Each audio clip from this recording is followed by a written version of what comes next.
কি ব্যাপার রুবেল মিয়া, সকাল সকাল কোদাল নয় কই যাও? মুরব্বী, আপনি হয়তো শুনেন নাই, পশ্চিম পাড়ে একটা লোক মারা গেছে, কবার খুঁড়তে গেছে। আচ্ছা রুবেল মিয়া, তোমরা তো গরিব মানুষ, একটা মানুষ মারা গেলেই দৌড়ে কবর করতে যাও। কাজটা খুব ভালো লাগলো, যাও। কি আর করবো, এইটাই আমাকে শেষ ঠিকানা।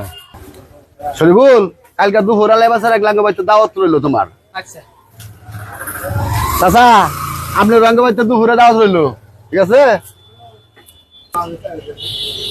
কি ব্যাপার, তিনজনের মধ্যে দুজনের দাও দিল, তোমারও দিল না?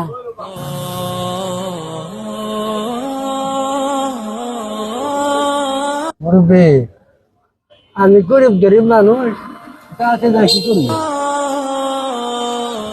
ও, কাজের সময় গরিব মানুষ আর দাওয়াতের সময় বড় লোক আর নেতারা, এইভাবে আমরা গরিবকে মূল্যায়ন করি। দুদিন আগেও দেখলাম এলাকায় একটা লোক মারা গেছে, সবার আগে তুমি কবর খুঁড়তে গেলা, অথচ এলাকায় কোনো অনুষ্ঠান হলে তুমি গরিব বলে তোমার নাম থাকে না। আচ্ছা সমস্যা নাই, আমার যে দাওয়াত দিছে ওই দাওয়াত আমি যাব না। আগামীকাল আমার বাড়িতে তোমার পরিবার সহ দাওয়াত, তুমি যাইও।